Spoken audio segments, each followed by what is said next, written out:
In just a few short years, Chinese car makers have achieved something that once seemed almost unthinkable. It's strange to imagine, but they've managed to dethrone the European giants that used to dominate Nigeria's roads.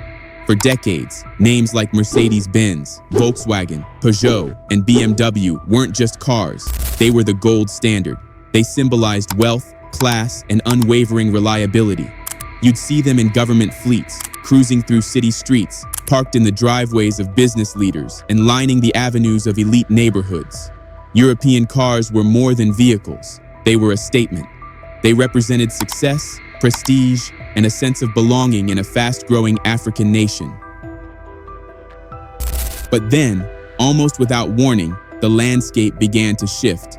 At first, it was quiet. A few unfamiliar names started appearing on the roads: Chery, Geely, JAC, GAC, and Haval. People were skeptical. Could these new brands really be trusted?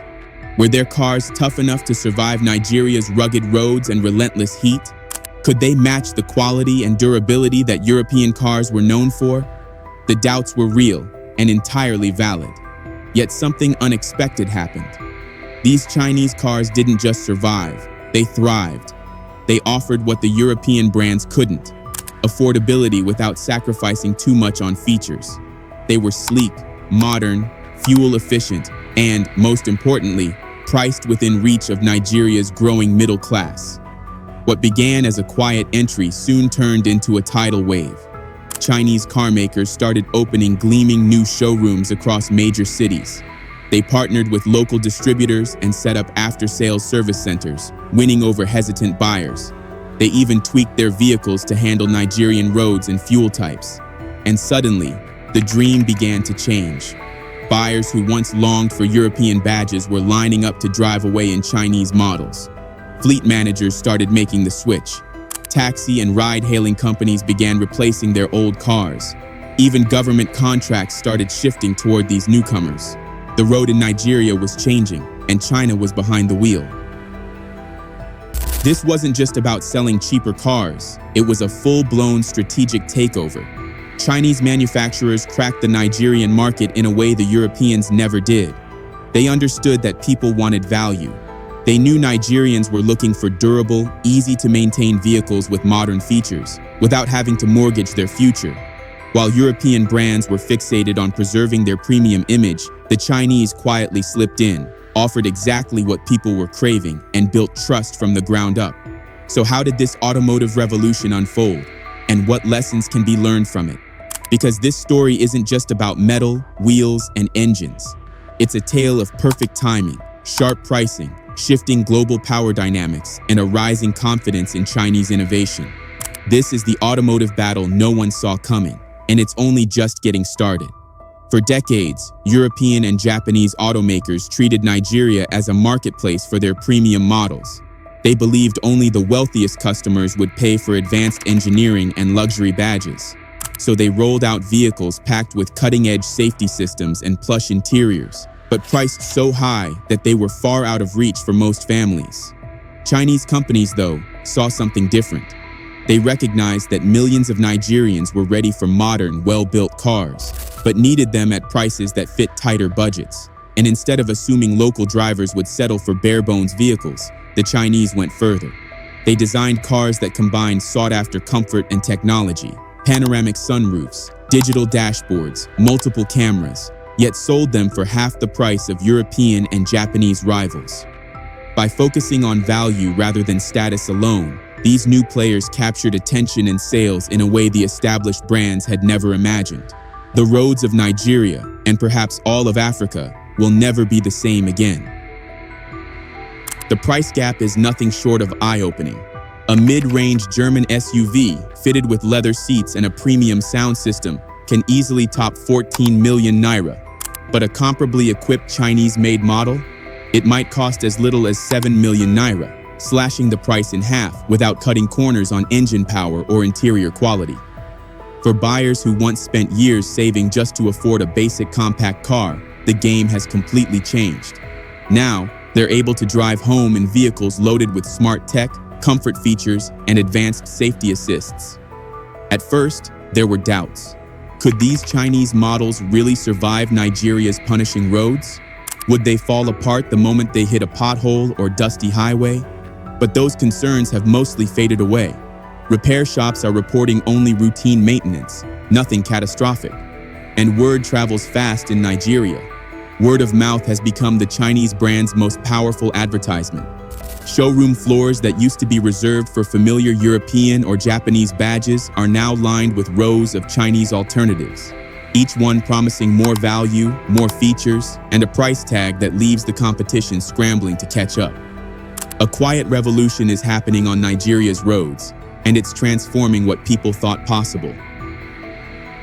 Behind this sudden market shift lies something far bigger than just cheaper cars. It's a bold diplomatic maneuver that changed the game entirely.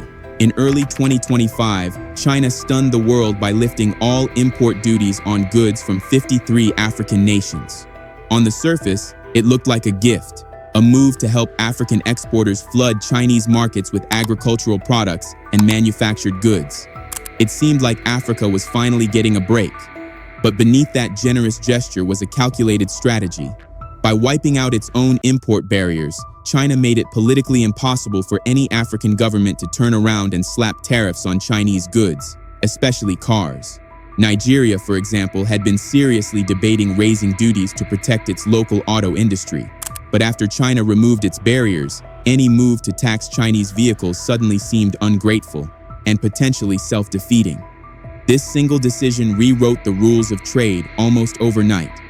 European and Japanese automakers, who once relied on protective tariffs to keep their prices competitive, suddenly found themselves cornered.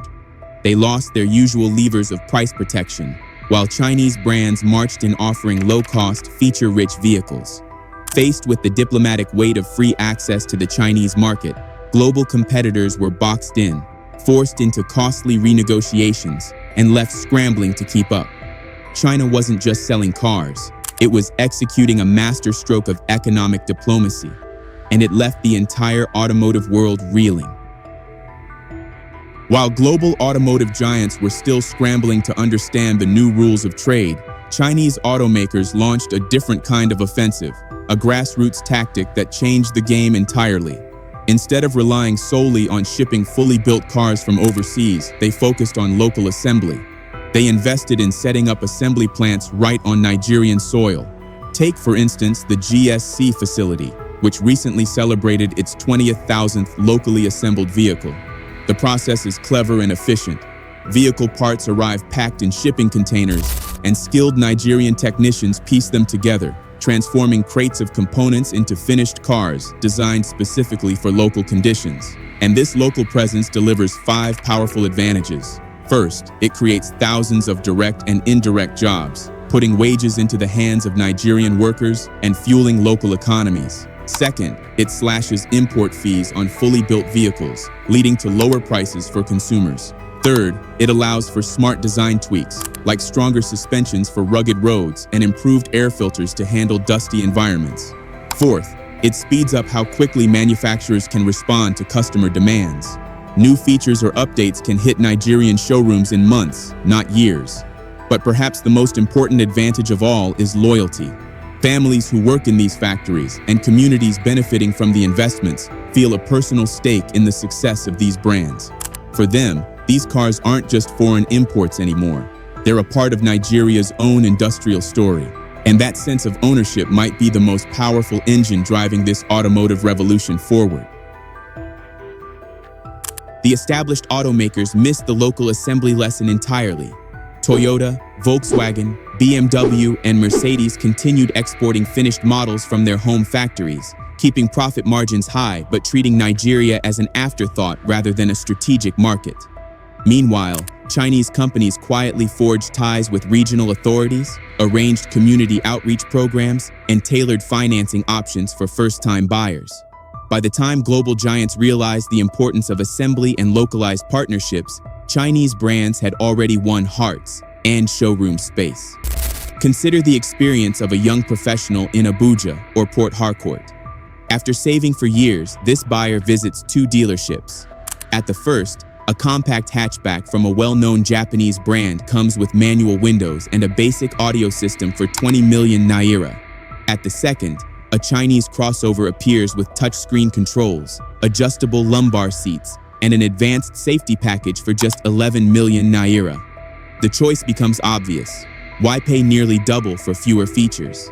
This practical decision has played out thousands of times across Nigeria, driving Chinese sales past 200,000 units during the brand's first major market push. Even as petrol models continue to dominate, Chinese firms are laying the groundwork for the next big shift: electric vehicles. Holding 3/4 of global EV market share, these companies are already building batteries, training engineers, and piloting charging networks in select African cities. The plan is simple: expand local assembly to include electric SUVs and sedans, backed by charging infrastructure that rivals anything on the continent. By the time electric mobility becomes mainstream in Nigeria, Chinese automakers will have both the technology and the local service networks firmly in place. Their insight is that tomorrow's roads will need more than engines. They will need batteries, software updates, and a network of charging stations, all of which can be locally managed if the groundwork is laid now. Global competitors are finally taking notice. One major brand has announced plans to introduce budget-friendly models designed specifically for West African customers. Another has lowered its prices on key lines, and a third is exploring assembly partnerships with regional manufacturers. The real test will be whether these companies can match the speed of local assembly, produce compelling price points, and negotiate trade arrangements that rival China's zero-tariff advantage. The longer they hesitate, the deeper Chinese brands will entrench themselves in Nigerian roads and consumer minds. For Nigerian drivers, the transformation brings clear benefits. More affordable cars mean families can redirect savings to education, health, or small businesses. Local factories offer employment opportunities and technical training, and the competition forces all automakers to prioritize value over prestige alone. Yet the rise of imports also raises questions for policymakers. How will domestic manufacturers compete when faced with well-capitalized global rivals? Should tariffs protect fledgling local industries, or could they inadvertently slow the arrival of modern vehicles? Balancing these concerns will shape the nation's manufacturing landscape and economic growth for years to come. Ultimately, what has unfolded in Nigeria is more than a shift in car sales. It is a case study in how a nimble strategy can disrupt even the largest markets. By combining diplomatic ingenuity with localized production and a relentless focus on consumer needs, Chinese automakers have rewritten the rules of the game. They have shown that affordability and quality can coexist, that loyalty is earned through community investment, and that tomorrow's mobility depends on today's partnerships. As Nigeria's roads fill with new badges, the implications reach far beyond personal transport. They hint at a broader pattern of economic transformation across the continent, one driven by companies willing to rethink the playbook and compete where others once looked away. The question now turns to every Nigerian. Have you noticed these new names on your street? Have you or someone you know experienced the comfort and technology of a Chinese-assembled car? Are you prepared for electric models to arrive next? And will local industries seize the chance to learn from this disruption or risk being left behind? The automotive revolution unfolding in Nigeria offers a glimpse of a future where competition delivers real benefits to consumers and where a single bold strategy can reshape an entire economy. Thanks for watching. If this video amazed you, don't forget to like the video, subscribe to the channel, and tap the bell icon so you won't miss our next video. Don't forget to share your thoughts in the comment sections.